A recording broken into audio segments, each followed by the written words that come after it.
एक साल के लंबे इंतजार के बाद खुले दिल्ली के बॉर्डर, किसानों ने की घर वापसी तो दिल्ली पुलिस ने भी हटाए बैरिकेड्स। सिंगू बॉर्डर पर दोनों तरफ से आना जाना हुआ शुरू। यूपी के दौरे पर मुख्यमंत्री मनोहर लाल अयोध्या में सरयू नदी के तट पर की पूजा अर्चना। देश और प्रदेश वासियों के कल्याण और उन्नति की मांगी दुआ। बीजेपी अध्यक्ष जेपी नड्डा भी रहे मौजूद। भर्ती मामले में वार पलटवार का सिलसिला जारी। कांग्रेस ने मामले में सरकार को घेरा तो मंत्री कंवरपाल गुर्जर ने भी विरोधियों पर किया पलटवार।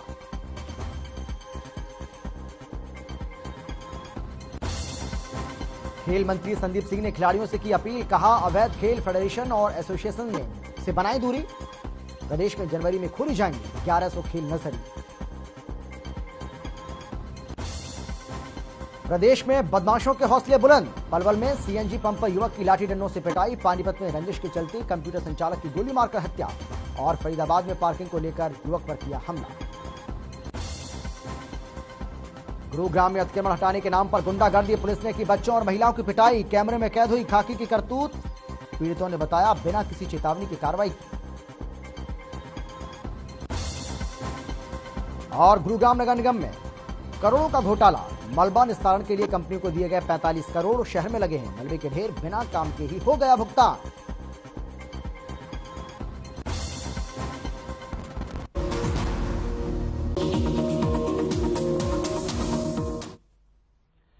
नमस्कार, आप देख रहे हैं हर खबर हरियाणा और आपके साथ मैं हूं अमित शर्मा। मुख्यमंत्री मनोहर लाल 3 दिन के उत्तर प्रदेश के दौरे पर हैं और इसी कड़ी में मुख्यमंत्री मनोहर लाल अयोध्या पहुंचे, जहां उन्होंने सरयू नदी के तट पर पूजा अर्चना की। साथ ही देश और प्रदेशवासियों के कल्याण और उनकी उन्नति की कामना की। इस मौके पर बीजेपी अध्यक्ष जेपी नड्डा और उनके साथ बीजेपी शासित राज्यों के मुख्यमंत्री भी मौजूद रहे।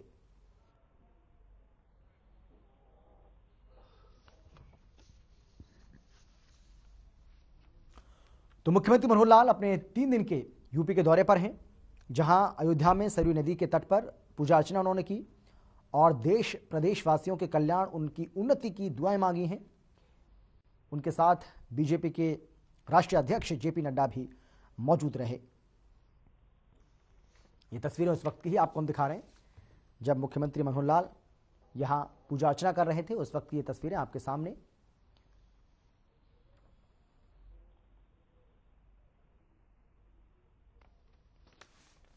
मुख्यमंत्री मनोहर लाल का 3 दिवसीय यूपी दौरा, जहां वो अयोध्या पहुंचे और सरयू नदी के तट पर पूजा अर्चना की, देशवासियों के कल्याण की कामना की।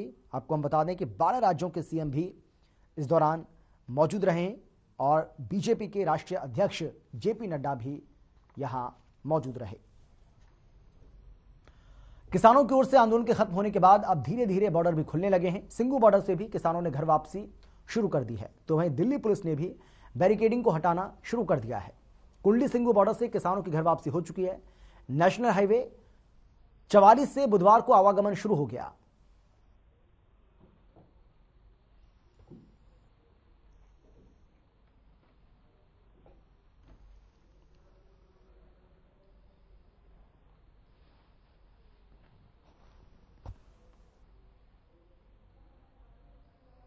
देखो, हमने अभी छोटे व्हीकल्स के लिए, हैवी व्हीकल्स के लिए नहीं खोला है। 3 लेनें खोल दी जा रही हैं।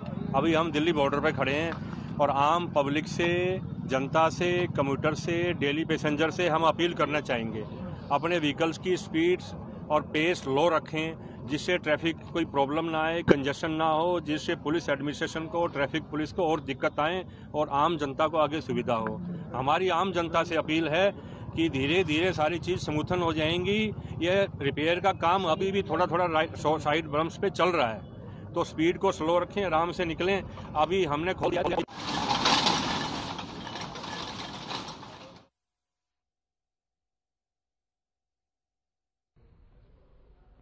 और अब खबर सिरसा से है, जहां तीनों कृषि कानूनों की वापसी को लेकर किसानों का तकरीबन 435 दिनों तक धरना चला, आंदोलन चला, वो समाप्त हो चुका है। और इसी कड़ी में सिरसा के भगत सिंह स्टेडियम में पक्का मोर्चा लगा हुआ था, जो अखंड पाठ भोग के साथ ही स्थगित कर दिया गया। आपको बता दें कि इस मौके पर आंदोलन में शामिल हुए पुरुष और महिलाओं ने दरबार साहिब में आशीर्वाद दिया। वहीं किसान साथी नम आंखों से एक दूसरे से विदा लेते नजर आए। विदा किसानों ने यह भी कहा है कि अगर सरकार ने वादा खिलाफी की तो फिर से आंदोलन शुरू किया जाएगा।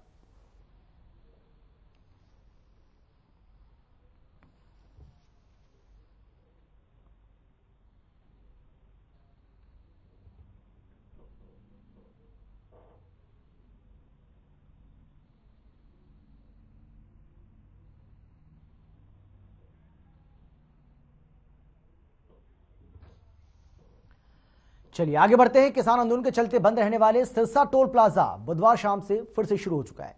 इस टोल प्लाजा का आज शाम 4 बजे नारियल फोड़कर और लड्डू बांटकर शुभारंभ किया। टोल प्लाजा के शुरू होने से वाहन चालकों के लिए मुसीबतें बढ़ गई हैं। आपको बता दें कि कंप्यूटर नहीं चलने, बिना फास्टैग वाले से डबल वसूली की जा रही है और इसकी वजह से जाम की स्थिति यहां पर बन गई, जिससे राहगीरों को परेशानी का सामना करना पड़ा।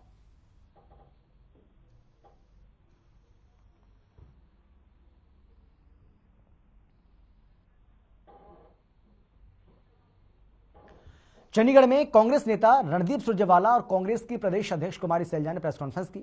इस दौरान रणदीप सुरजेवाला भर्ती घोटाला मामले को लेकर सरकार को घेरते नजर आए और कहा कि सरकार लीपापोती कर नौकरी भर्ती नीलामी कांड की जवाबदेही से बच नहीं सकती है।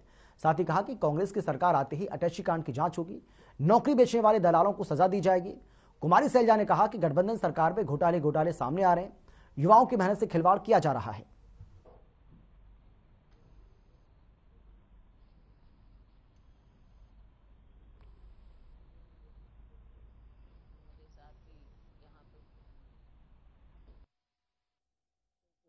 वैसे ये सरकार, खट्टर सरकार, बीजेपी जजपा सरकार माहिर है लीपापोती करने में। जब से इनकी सरकार बनी है 7 साल से आप देख रहे हैं, और खास तौर से पिछले 2 साल से घोटाले पर घोटाले सामने आ रहे हैं, उनका पर्दाफाश हो रहा है। और मैं शुक्रगुजार हूं रणदीप जी की कि इन्होंने एक बार नहीं बार-बार सरकार की इन बातों को उजागर किया है, आपके साथ शेयर किया है। दलालों का साथ और हरियाणा के युवाओं के भविष्य का विनाश, अब ये नारा है खट्टर सरकार का, भाजपा जजपा सरकार का। और लीपापोती कर नौकरी भर्ती नीलामी कांड की जवाबदेही से माननीय खट्टर साहब नहीं बच सकते। 17 नवंबर को एफआईआर दर्ज हुई, 29वां दिन आज है। आज 29 दिन बीत जाने के बाद एक बात साफ है कि नौकरी की दलाली खा रहे दुर्योधनों को धृतराष्ट्र बनकर खट्टर साहब बचा भी रहे हैं और समर्थन भी दे रहे हैं। यह हमारा सीधा इल्जाम है शैलजा जी का, यह सीधा इल्जाम है हम सब। शिक्षा मंत्री कंवरपाल गुर्जर ने भर्ती मामले को लेकर विपक्ष पर पलटवार किया है। कंवरपाल ने कहा है कि सरकार उचित कार्रवाई कर रही है, दोषियों पर कार्रवाई हो रही है। गौरतलब है कि मामले को लेकर विपक्ष लगातार सरकार पर हमलावर है, जिस पर अब कंवरपाल गुर्जर ने विरोधियों पर जमकर हमला बोला।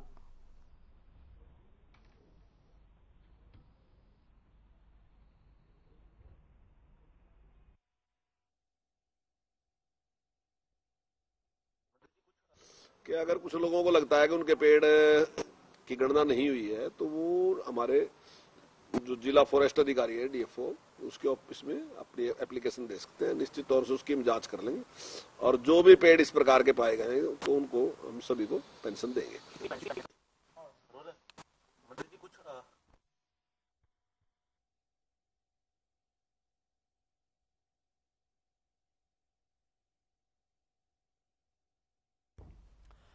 परिवहन मंत्री मूलचंद शर्मा ने सोनीपत में जिला कष्ट निवारण समिति के दौरान लोगों की समस्याओं को सुना। इस दौरान उन्होंने कहा है कि मुख्यमंत्री मनोहर लाल के नेतृत्व में परिवहन व्यवस्था को और मजबूत किया जाएगा। 300 बसें परिवहन बेड़े में शामिल की जाएंगी। फिलहाल 20 वॉल्वो बसें और लाने की योजना शुरू हो चुकी है।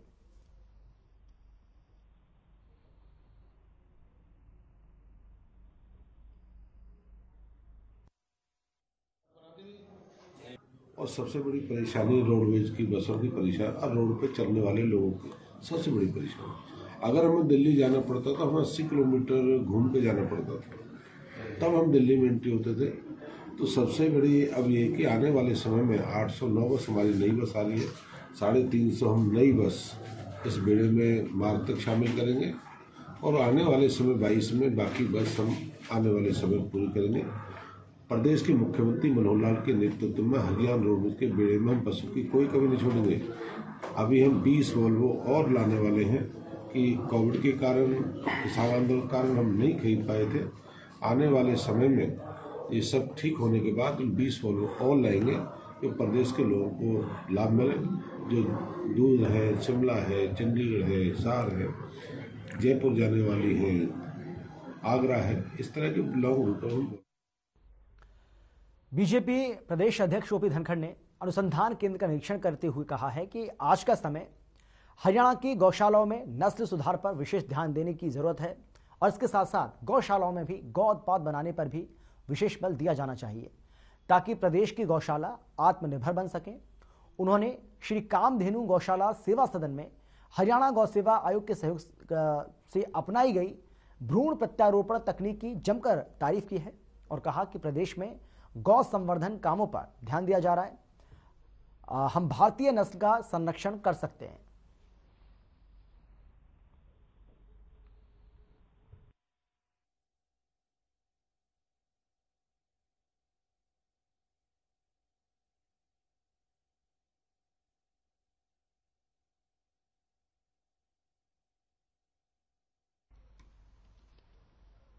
चरखीदादी जिले के गांव चांग रोड में शौर्य चक्र विजेता अमर शहीद राय सिंह की 29वीं पुण्यतिथि के मौके पर शहीद राय सिंह वेलफेयर सोसाइटी की ओर से रक्तदान शिविर का आयोजन किया गया, जिसमें मुख्य अतिथि के रूप में बीजेपी नेता आरती राव ने शिरकत की।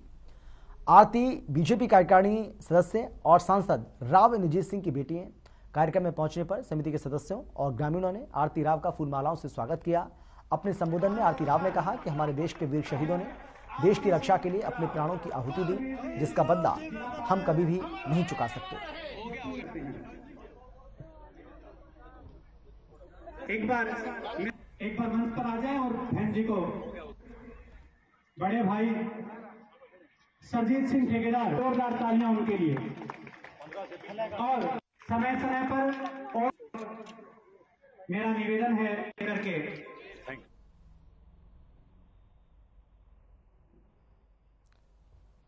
तो इस कार्यक्रम में शहीद राय सिंह की 29वीं पुण्यतिथि के मौके पर उनको याद किया गया और मुख्य अतिथि के रूप में आरती राव सिंह जो है वो यहां पर पहुंची थी। फरीदाबाद के सेक्टर 91 के सूर्यनगर इलाके में दबंगों ने पार्किंग को लेकर युवक पर हमला कर दिया, उसकी जमकर पिटाई की। वारदात का यह पूरा वीडियो सीसीटीवी कैमरे में कैद हो गया, जो अब तेजी से वायरल हो रहा है। पुलिस ने मामले में बदमाशों के खिलाफ शिकायत दर्ज कर ली है और बदमाशों की तलाश भी शुरू कर दी है।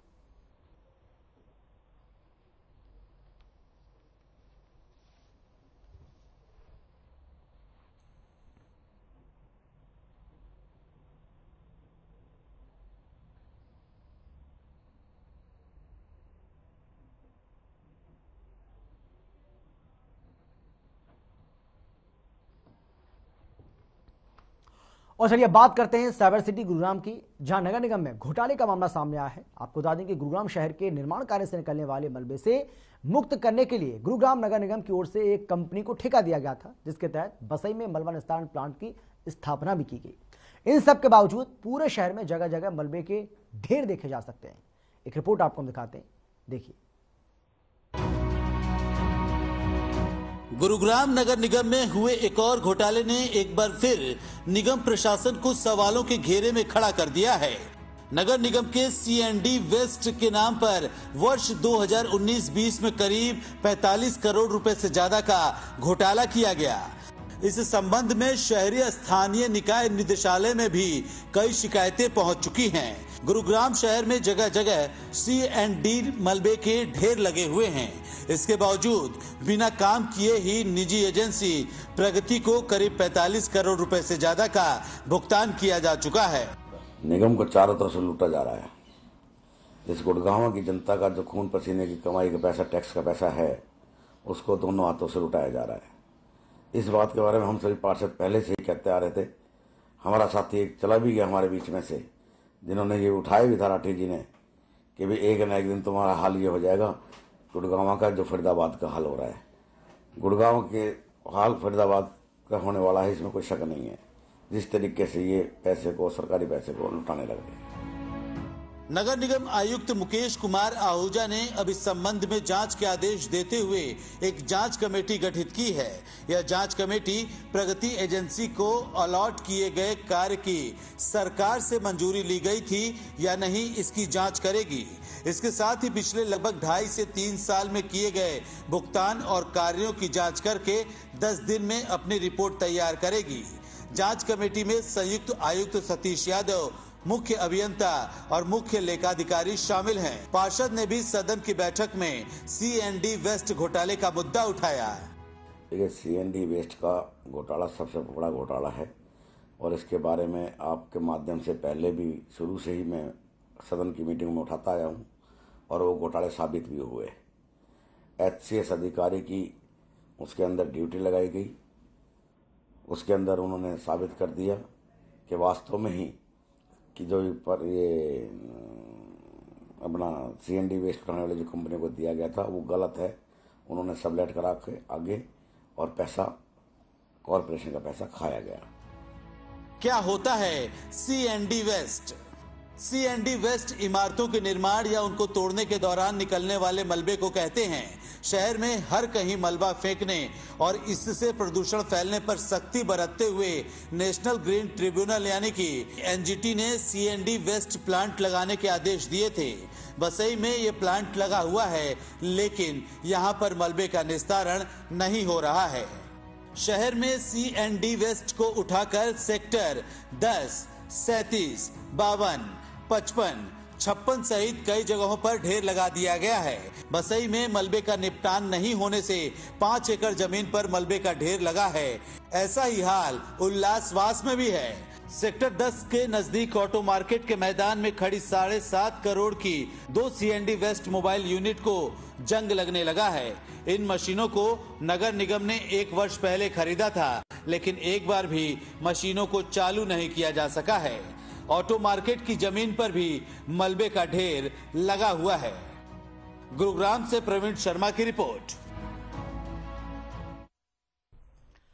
पानीपत के जाने माने कंप्यूटर सेंटर संचालक विनोद बराड़ा की दिन दहाड़े गोली मारकर हत्या करने का मामला सामने आया है, जहां बदमाशों ने घर में घुसकर वारदात को अंजाम दिया। मौके पर मौजूद लोगों ने आरोपी को पकड़कर पहले पिटाई की और फिर पुलिस के हवाले कर दिया। आपको बता दें कि कुछ दिन पहले आरोपी के ट्रक का मृतक की गाड़ी के साथ एक्सीडेंट हो गया था, जिसके बाद मृतक ने आरोपी ट्रक चालक के खिलाफ केस दर्ज करवाया था, जिसके चलते आरोपी ट्रक चालक ने गोली मारकर सेंटर संचालक की हत्या कर दी।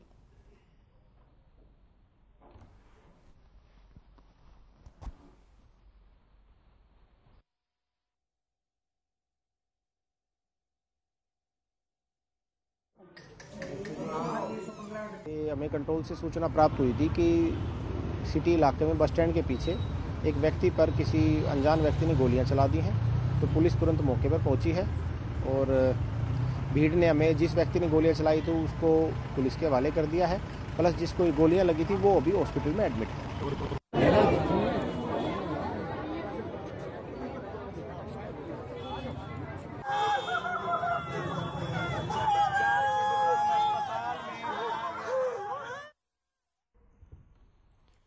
रिवाड़ी में एक शख्स ने अपनी पत्नी की गर्दन पर कुल्हाड़ी से वार करके हत्या करने की कोशिश की। घायल महिला को इलाज के लिए अस्पताल में भर्ती कराया गया। धारूहेड़ा थाना पुलिस ने हत्या के प्रयास का मामला दर्ज किया, आरोपी को गिरफ्तार किया। मिली जानकारी के मुताबिक आरोपी अपनी पत्नी के साथ नशे की हालत में मारपीट करता था। दोनों के बीच में विवाद चल रहा था, कोर्ट में भी यह विवाद चल रहा था। इस बीच गुस्साए पति ने पत्नी पर कुल्हाड़ी से वार कर दिया।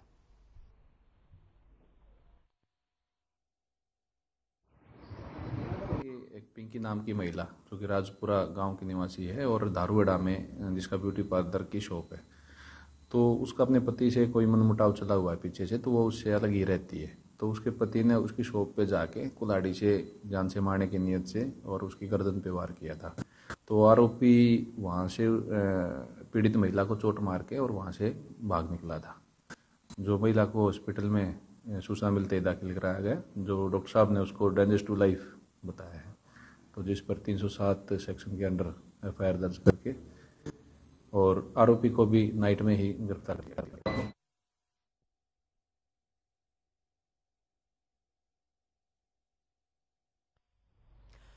समालखा के मनाना में 2 दिन पहले लापता हुई 7 साल की बच्ची का शव झाड़ियों में पड़ा मिला है, जिसके बाद पुलिस ने शव को पोस्टमार्टम के लिए भेज दिया है। वहीं परिजनों ने हत्या की आशंका जताते हुए कार्रवाई की मांग की है, जिस पर पुलिस ने हत्या का मुकदमा दर्ज कर लिया है और जांच के लिए 3 टीमें गठित कर दी हैं।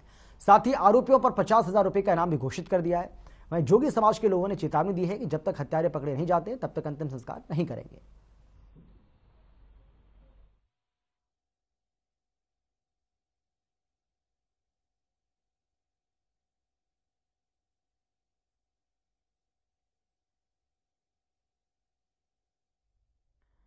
कुरुक्षेत्र में पिछले कई दिनों से क्षत्रिय संघर्ष समिति और क्षत्रिय सभा के बीच चल रहे आपसी विवाद, जिसमें दोनों गुटों में राजपूत धर्मशाला में झगड़ा हो गया। इस विवाद में डंडे चले हैं, जिससे कई लोग घायल हो गए। आपको बता दें कि झगड़े की भनक लगते ही पुलिस प्रशासन मौके पर पहुंचे, जिसके बाद स्थिति को नियंत्रित किया गया और घायलों को अस्पताल पहुंचाया गया। तो राजपूत धर्मशाला में यह झगड़ा हुआ है और जैसे ही झगड़े की जानकारी पुलिस प्रशासन को मिली, पुलिस प्रशासन मौके पर पहुंचा और उसके बाद इस झगड़े को शांत करवाया। जो लोग इसमें घायल हुए उनको अस्पताल में भर्ती कराया।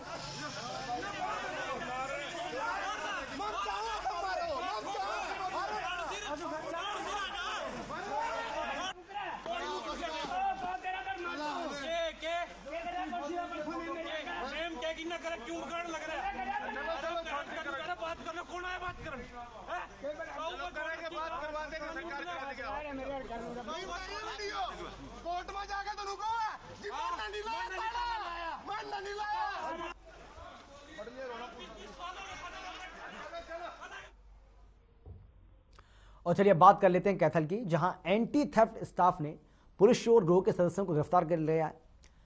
गिरफ्तार करने के बाद आपको हम बता दें कि CIA2 की ओर से प्रेस कॉन्फ्रेंस की गई। डीएसपी रविंद्र सांगवान ने आरोपियों की गिरफ्तारी की जानकारी दी है और जल्द ही आरोपियों को अदालत में पेश कर पूछताछ के लिए रिमांड पर लिया जाएगा, जिससे इस पूरे मामले का पर्दाफाश हो सके। पूछताछ में और भी खुलासे होने की उम्मीद पुलिस को है।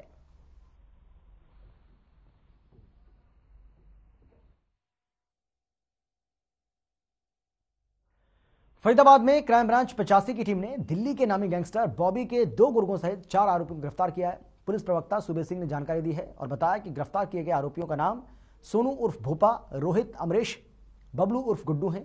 आरोपी अमरेश और बबलू बदमाशों को हथियार मुहैया करवाते थे। कुछ समय पहले आरोपी गैंगस्टर बॉबी ने दिल्ली के अनुज नाम के शख्स की हत्या की थी, जिसमें आरोपी बॉबी दिल्ली की तिहाड़ जेल में बंद है। आरोपियों के कब्जे से 315 बोर के 2 देसी कट्टे और 3 जिंदा कारतूस बरामद किए गए।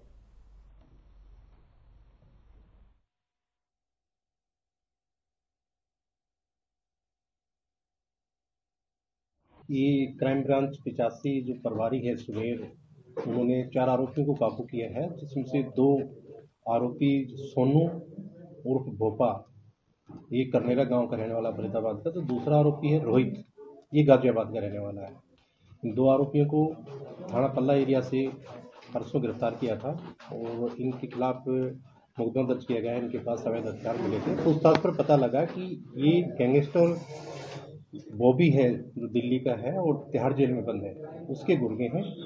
और जो बॉबी है, इसने पिछले साल एक अनुज नाम के व्यक्ति की हत्या कर दी थी। उस केस के जो गवाह थे, दिल्ली के रहने वाले हैं, प्रेमनगर एरिया के, उनकी हत्या की योजना बना रहे थे। उनकी साजिश थी, इन्होंने अपने उसमें खुलासा किया। इनके साथ 2 आरोपी और शामिल थे, जो अमरेश है और बबलू, ये भी दिल्ली के रहने वाले हैं। इनके पास इन्होंने एक्स्ट्रा हथियार रखे हुए थे। तो हरियाणा के मुख्य सचिव संजीव कौशल ने बुधवार को चंडीगढ़ में हरियाणा कौशल रोजगार निगम के बोर्ड ऑफ डायरेक्टर्स की पहली बैठक की अध्यक्षता की। बैठक में मुख्य सचिव को अवगत कराया गया कि सरकारी विभागों और उपक्रमों में अनुबंध आधार पर कर्मचारियों की नियुक्ति के लिए हरियाणा कौशल रोजगार निगम बनाया गया है। नियुक्ति प्रक्रिया को सुगम और आसान करने के लिए निगम के वन स्टॉप IT पोर्टल का शुभारंभ किया जा चुका है। नीति के अनुसार सरकारी विभाग और संस्थाएं इस पोर्टल पर कर्मचारियों की आवश्यकता के बारे में अधिसूचित करेंगी।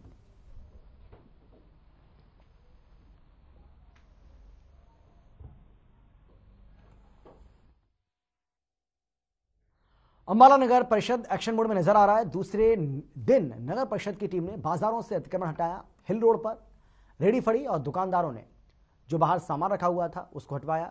कई लोगों का सामान जब्त भी किया। तो वहीं नगर परिषद सेक्रेटरी राजेश कुमार ने दोबारा चेतावनी दी है कि अगर अब भी लोग नहीं माने तो फिर उन पर जुर्माना भी लगाया जाएगा। तो वहीं नगर परिषद की कार्रवाई से लोग नाराज भी दिखे। एक दुकानदार ने तो यहां तक कहा कि नगर परिषद की टीम उन पर ज्यादती कर रही है।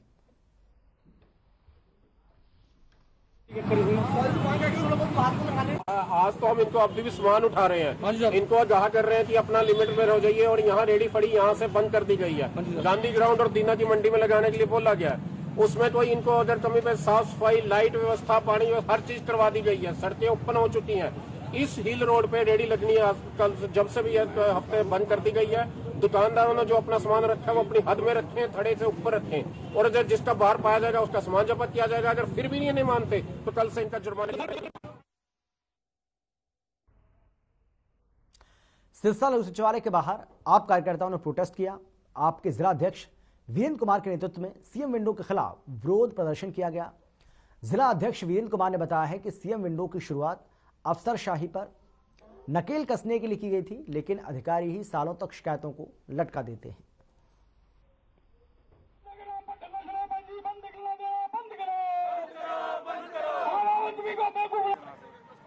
ये सीएम विंडो लगाओ और दर दर की ठोकरें खाओ। मैं एक आम आदमी हूं, मैं पार्टी से संबंध नहीं था, परंतु मैं इनके संपर्क में आ गया। मैंने 29/11 को एक शिकायत करी थी 21 को एसपी साहब को कि 19/6/2020 को मैंने एक सड़क के निर्माण की, जो हमारी खन्ना कॉलोनी की एक सड़क निर्माण की गई थी, उसमें ईंटें लगाई गई हैं और पत्थर की पेमेंट की गई है, जो मेरे आरटी द्वारा सबूत मिले हैं, और मैंने उसकी शिकायत करी थी। तो जो शिकायत के ऊपर इन्होंने क्या किया, सीएम विंडो पर फर्जी साइन करके, रमेश कुमार के, मेरा नाम रमेश पुरी है, फर्जी साइन करके उसको क्लोज करने की कोशिश की। आज हमारे धरने का 35वां दिन था और सरसा में जो 187 करोड़ के विकास काम चल रहे हैं उन पर सूचना के बोर्ड लगाने को लेकर हमारा अनिश्चितकालीन धरना चल रहा है। हरियाणा के सबसे ईमानदार मुख्यमंत्री जी द्वारा ये सीएम विंडो की स्थापना के समय ये घोषणा की गई थी। बड़े बड़े दावे किए गए थे कि इससे आमजन की सुनवाई होगी और प्रशासन की निरंकुशता पर नकेल कसेगी। लेकिन जिस प्रकार से चीजें सामने आ रही हैं, सीएम विंडो के ऊपर का प्रावधान है कि 1 महीने के अंदर समस्या का निवारण किया जाता है। सीएम विंडो के माध्यम से सरकार का दावा है, परंतु सालों तक समस्याओं को लटकाकर। नीलोखेड़ी से बड़ी खबर सामने आई। जीटी रोड पर बने बस स्टॉप के पास गुस्साए छात्रों ने रोडवेज की एक यात्रियों से भरी बस के शीशे तोड़ डाले। कारण यह बताया जा रहा है कि छात्र अपने गंतव्य की तरफ जाने के लिए काफी देर तक बसों का इंतजार करते हैं, लेकिन जब बस आती है तो मौजूद खड़ी सवारियों को बस में नहीं बिठाया जाता, जिस पर गुस्साए छात्रों ने तोड़फोड़ की, जिसमें एक यात्री जख्मी हो गया। घटना के बाद चालक ने मौके पर ही बस को रोक दिया और आनंद फानंद में पुलिस को इसकी सूचना भी दी। यहाँ पे रोडवेज की बस के शीशे तोड़ दिए, पॉलिटेक्निकल की बालक है। हम मौके पहुंचे, उनमें से कोई नहीं मिला। हमने ये बोला इनको कि आप लिखित में दे दो, दरखास्त दे दो, यहाँ पे आगे से ध्यान रखा जाएगा, ड्यूटी लगाई जाएगी। बस इतने दिए जाते हैं। तो दोस्तों इन तस्वीरों को और चलिए बात कर लेते हैं कुरुक्षेत्र की, जहां श्री कृष्णा आयुष विश्वविद्यालय में आयुर्वेद में 9 पीजी कोर्स और योगा विभाग में 4 सर्टिफिकेट कोर्स जल्दी शुरू किए जाएंगे, जिसकी मंजूरी भी दे दी गई है। आपको बता दें कि आयुष विश्वविद्यालय की कार्यकारिणी परिषद ने इन मुद्दों पर अपनी सहमति जताई है और अब जल्द ही एमडी के विद्यार्थियों का स्टाइफंड बढ़ाने और एचआरए देने के लिए सरकार को प्रस्ताव भेजा जाएगा।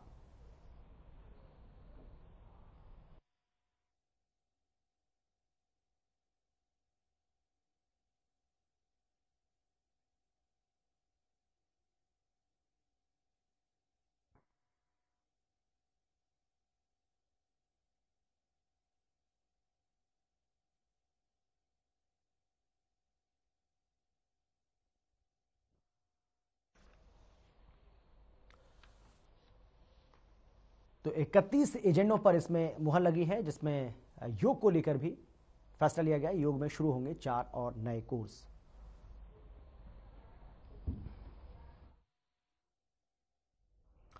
और इसी के साथ इस बुलेटिन में फिलहाल इतना ही। छोटे से ब्रेक के बाद फौरन लौट रहे हैं। आप देखते रहिए हर खबर हरियाणा।